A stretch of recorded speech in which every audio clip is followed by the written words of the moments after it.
만나는 삶의 이야기들이 잔잔한 감동으로 찾아가는 김은자의 행복한 문학, 김은자 시인입니다.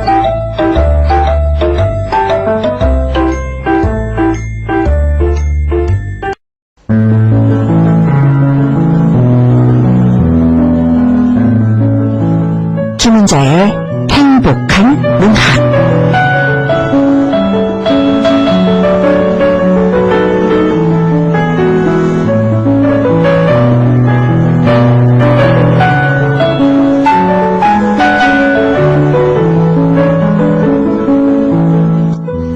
둘째 주입니다. 문학으로 공감하고 문학으로 행복해지는 행복한 문학의 김은자 인사드립니다. 간호원 친구가 하나 있는데요. 얼마 전 친구들 모임 카톡에 이번 환자방에 꽃이 너무 예뻐서 찍었다면서 올렸는데요. 그 꽃이 바로 아네모네 바람꽃이었습니다. 이름처럼 예쁜 꽃입니다. 이 꽃은 원래 지중해 연안에서 많이 피는 식물인데요. 봄에 피는 꽃입니다. 꽃잎의 색은 빨간색, 흰색, 분홍색, 자주색, 노란색도 있다고 그래요. 여러 가지 색이 있는데요. 그런데 그 아네모네 꽃에도 꽃말이 있던데요. 유래는 그리스 신화에서 미의 여신 아프로디테, 그 아프로디테가 미소년 아도니스를 사랑하는 데서 시작이 됩니다. 그런데 그 사랑을 군신인 아레스가 질투를 하는 거예요. 어느 날 아도니스가 사냥 나간 것을 알고 멧돼지에게 마법을 걸어서 아도니스를 살해합니다. 아도니스의 상처에서 붉은 피가 흘러나와서 꽃이 되는데요. 그 꽃이 아네모네라고 합니다. 미의 여신 아프로디테가 얼마나 슬프고 상심했겠습니까? 눈물을 흘리면서 아도니스의 시신에 넥타르를 붓는데요. 그 자리에서 꽃이 피는 거예요. 그 꽃이 아네모네라고 합니다. 아도니스의 피가 장미, 복수초가 되었다라는 판본도 있습니다. 그런 거 보면요, 그리스 신화 참 그 상상력, 문학적 가치, 또 이야기 전개 참 대단하다 싶습니다. 그런데 여러분, 아네모네의 한국 이름을 아시나요? 저는 그 한국 이름에 꽂히더라고요. 바람꽃. 이름이 참 예쁘다라는 생각과 동시에 어떻게 해서 이 예쁜 꽃이 바람꽃이라는 이름을 갖게 되었을까 생각해 보았습니다. 아네모네 바람꽃은 고산지대에 주로 피어서 아무 산에서나 볼 수 없는 꽃이라고 합니다. 바람이 잘 부는 높은 산을 좋아하고요. 또 바람이 불면 꽃잎이 춤을 추는 것 같다고 해서 바람꽃이라는 이름을 붙여주었다고 하는데요. 사랑스러움과 매력 때문에 봄꽃 중에서 가장 사랑받는 야생화라고 합니다. 그러니까 더 꽃말이 뭘까 궁금해지죠? 색깔에 따라서 꽃말이 다르다고 하는데요. 친구가 환자방에서 찍은 사진이라면서 보낸 사진에는 빨간 아네모네였는데 꽃이 너무 예뻐서 찾아보니까요. 버림받은 사랑, 괴로운 사랑, 시련이라고 합니다. 그 예쁜 꽃에, 그 예쁜 이름의 꽃에 이런 꽃말이라뇨. 그리스 신화를 이해하면 이 꽃말이 이해가 됩니다만 보통 아네모네 꽃을 보고 꽃말이 이렇다 하면 믿겨지지 않을 거예요. 더 놀라운 것은요, 버림받은 사랑, 괴로운 사랑, 그 시련의 시간을 그렇게 붉고 아름답게 피워낸 꽃이라는 거예요. 우리가 살아가는 세상 그 자체가 어찌 보면 괴로운 사랑, 시련의 시간이 아닌가 합니다. 오늘도 문학을 통해서 삶을 공감하면서 아내몬의 꽃말처럼 붉으면서도 아름답게 함께 문학을 풀어가 보겠습니다.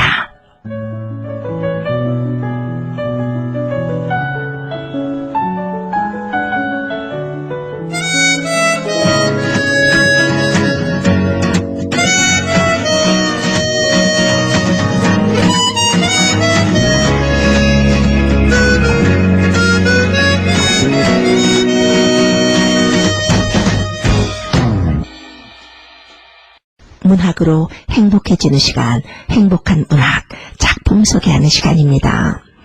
짧은 시인데도요, 소설 같은 시가 있어요. 시 한 편에 한 생애를 담아낸 거죠.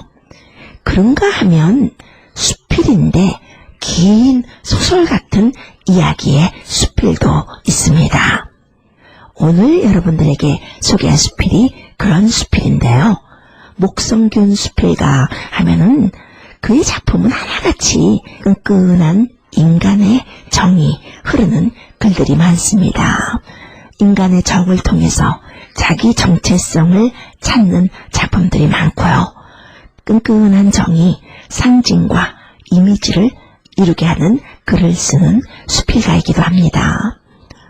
하나의 이야기가 따뜻하게 이어지면서 우리들의 잃어버린 세계를 훈훈하게 불러와주고 대표줍니다. 그렇다고 정에만 머무는 것이 아니라요. 그 정이 품고 있는 의미에도 충실한 작가입니다. 먼 이야기 같기도 하고 고향에 돌아온 것 같기도 한 목성균 수필가의 오늘 여러분들에게 소개할 작품은요. 손수건이라는 수필입니다. 낭독 듣고 이야기 이어나갈까요?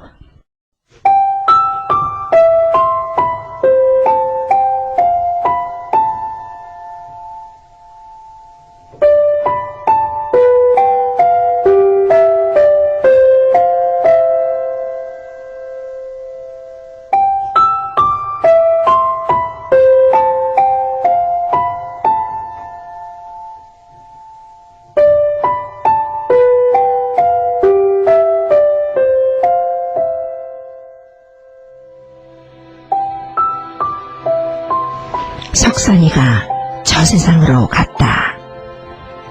그는 희귀하고 어려운 불치의 병을 2년 남짓 앓다가 갔다. 세포가 재생되지 않는 병이라고 했다. 병명이 궁금했으나 알 필요는 없다. 분명한 것은 이제 영영 그를 볼 수 없이 되었다는 사실이다. 세포가 재생되지 않는 만큼 기력과 사고력을 같이 잃어버리면서 비교적 고통 없이 죽었다고 한다. 조만간 죽을 거라는 사실조차 모르는 채 죽었으니까 암같이 아픈 병에 비하면 거의 안락사에 가까운 죽음이었지 않나 싶다. 아직 애들도 짝지어 놓지 못하고 환갑 나이에 가다니 옛날에는 대견스럽게 여기던 나이지만 지금은 평균 수명에도 못 미치는 아까운 나이다. 석산이는 인생의 책임을 통감하며 갔을까? 사바의 고통을 어릴 적 여름냇가에서 잠뱅이 벗어던지듯 홀랑 벗어던지고 갔을까? 어제 석산이는 연풍 한들 모퉁이 저의 종산 발치 한 자리를 차지하고 육신을 묻었다. 나는 발인만 보고 장지에는 안 갔다. 어제는 하루 종일 비가 오더니 오늘은 개였다. 해가 지면서 서편 하늘의 구름이 숯불처럼 탄다. 지금 석산이는 어디쯤 가고 있을까? 천사들의 손에 이끌려서 극락을 향해서 훨훨 날아가고 있을까? 험한 굳은 저승사자의 우악스러운 포승에 묶여서 지옥으로 떠밀려가고 있을까? 살아서 그는 나쁜 짓을 한 게 없다. 내가 알기에 석산이는 영업용 택시 운전기사를 직업으로 가지고 고생스럽게 살았다. 고생을 기독교에 의지해서 이겨내며 선량하게 살았다. 석산이는 분명히 천사의 손에 이끌려서 저 숯불처럼 타는 구름 너머 천산 저쪽 어디에 있을지 모르는 천국을 향해서 서역 말리쯤 가고 있으리라. 석산이는 내 고향 동갑내기 초등학교 동기다. 그는 죽으면서 한 가지라도 우리들이 만든 생의 순간을 생각해 보았을까? 임종을 당해서 가족들과의 미결사항을 아쉬워하기에도 바빴을 터인데 우리들의 추억을 돌이켜볼 여지가 있었으리 만무하다. 나는 석산이가 나까지 기억하면서 죽어 주었기를 기대할 만치 염치 없는 놈은 아니다. 내가 석산이의 어려운 삶에 보탬이 된 게 뭐가 있기에 앙심을 먹고 소나귀의 조약돌을 움켜쥔 주먹으로 그의 고피를 터뜨려 준 것밖에 없다. 내가 초등학교 3학년 때 우리 집은 수원에서 연풍 위퍼들미 골짜기로 이사를 했다. 그때 거기 애들은 무명적삼에 잠방이를 입고 책보를 허리에 동여매고 은곡에 넘어 연풍초등학교 십리길을 걸어 다녔다. 석산이는 아랫마을에 살았다. 풍방울 누누라고 덩치가 나보다 컸다. 연풍초등학교에 전학을 하고 첫 등교를 하는 날 석산이는 양복을 입고 란도세를 맨 도시학생풍에 내 모습이 못마땅했던지 내 뒤에 따라오면서 똥가방 똥가방 하고 란도세를 걷어찼다. 며칠 동안 나는 무리에 낄 수 없는 한 마리의 원숭이처럼 외로웠다.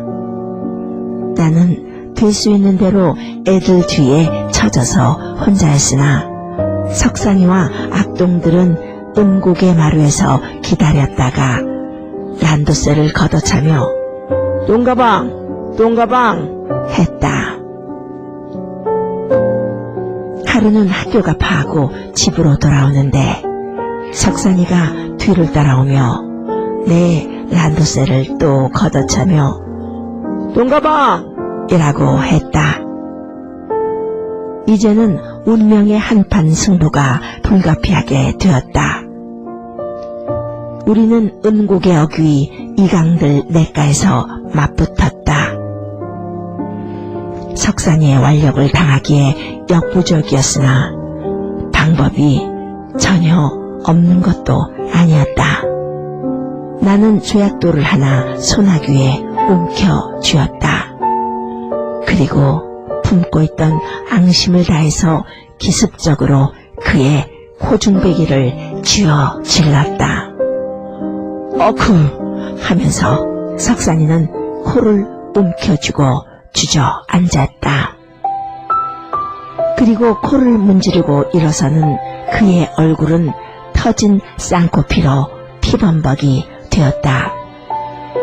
석산이는 주먹으로 코피를 훔치고 내 코피 하더니 벌쏘인 황소처럼 내게 덤벼들었다. 나는 걸음아 날 살려라 하고 달아났다. 우리는 쫓고 쫓기며 은곡의 마루까지 왔다.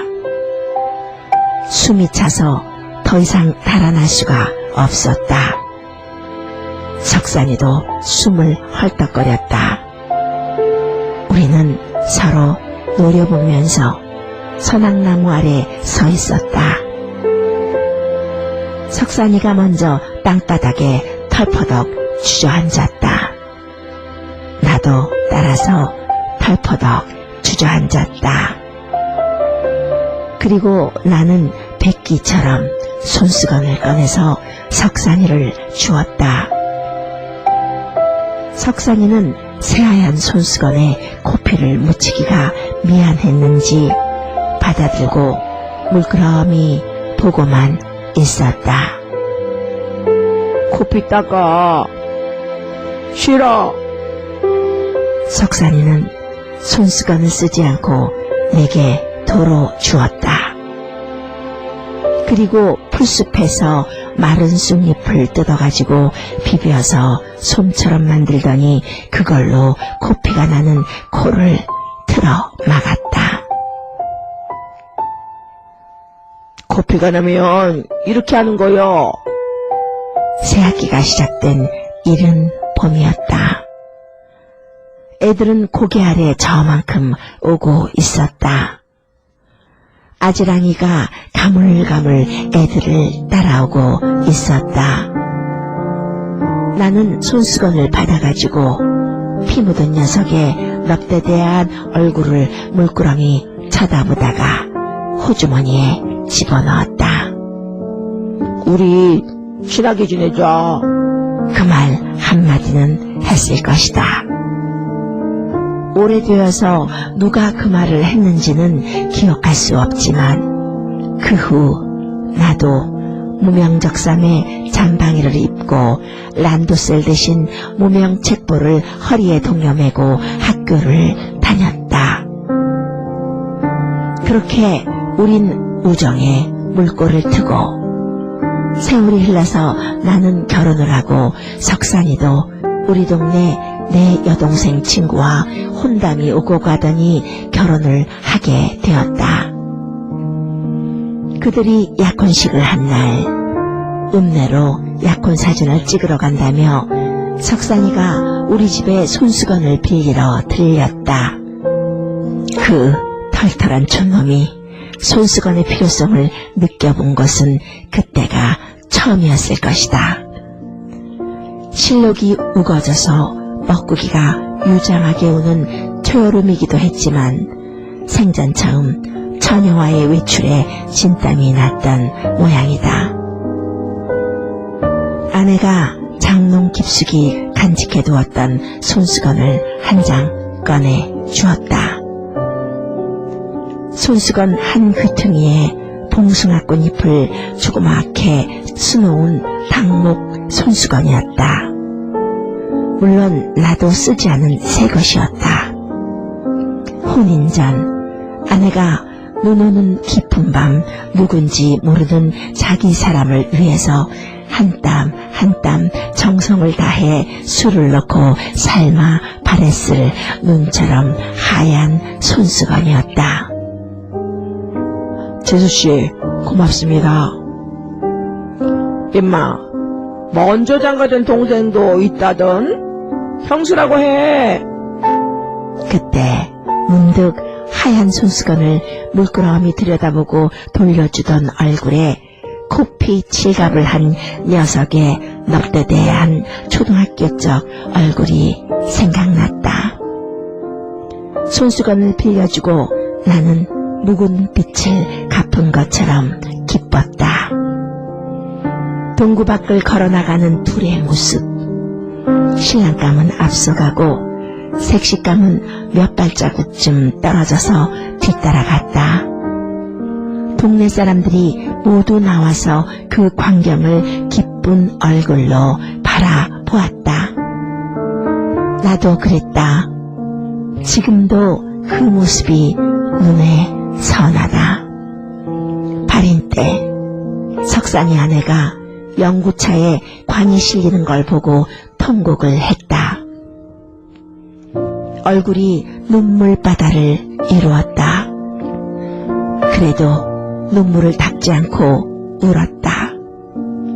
문득 손수건이 생각났다. 손수건을 건네주고 싶었다. 물론 손수건이 없어서 석산이댁이 눈물을 안 닦는 것은 아니겠지만 석산이를 생각하며 문득 그런 생각이 들었다. 생각만 그랬지 이목이 있어서 못 그랬다.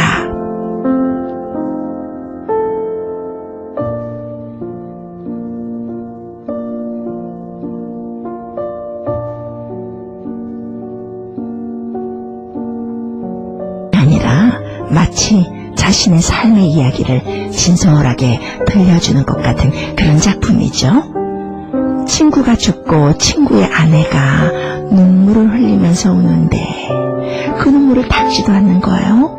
그 옛날 석산이 얼굴이 듀플리케이트 되면서 손수건을 건네주고 싶었던 거죠. 생각만 그랬지 이목이 있어서 못 그랬다 라고 말하고 있습니다. 목성균의 수필을 읽다 보면요, 그 아픔의 자리가 느껴지면서도 그래도 참 그때가 좋았는데 우리 그때 참 아름다웠어 고개를 끄덕이게 하는 작품들이 많이 있어요. 아련한 옛날로 우리를 돌아가게 하는 작품입니다. 똑같은 경우는 아니지만요, 우리에게도 꼭 그런 일이 있었던 것 같이 이 마음이 동요되잖아요. 목성균 수필가는 항상 그래요. 뭐 거창한 얘기가 아니라 평범한 소신 얘기가 많고요.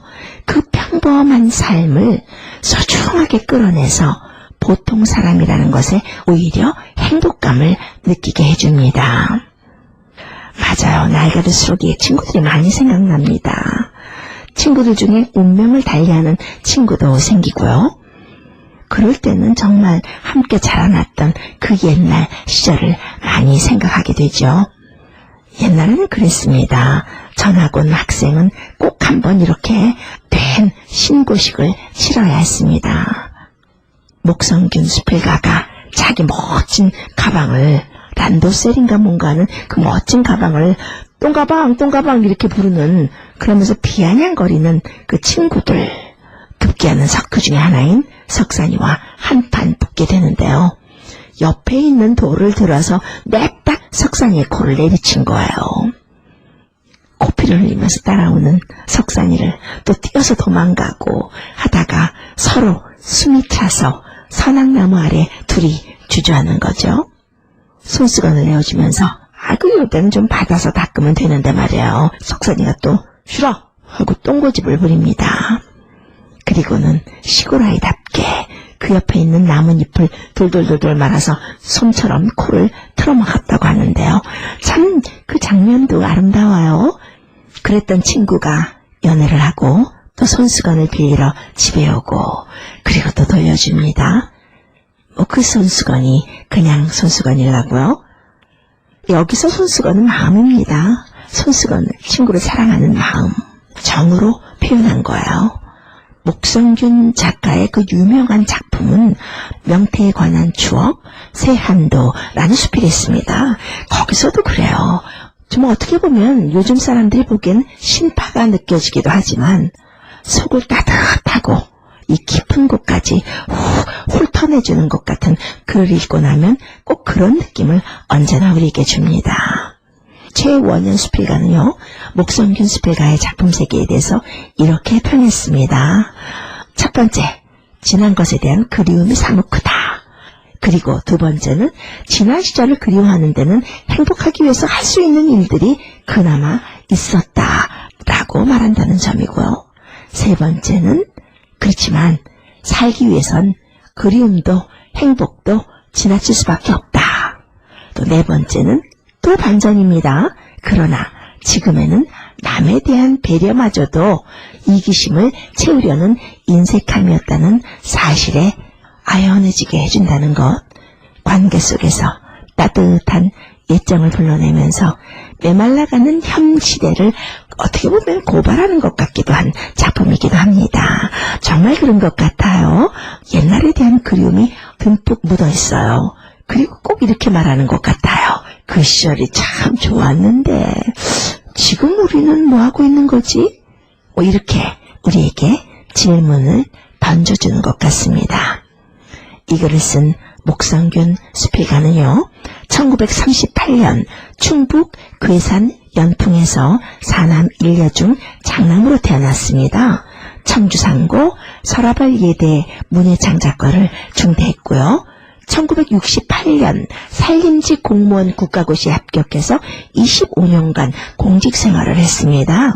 또 월간 수필문학의 속리산기로 추천 완료됩니다. 수필집으로는 명태에 관한 추억, 생명, 행복한 고구마, 누비천에 등이 있습니다. 현대 수필 문학상을 수상했네요.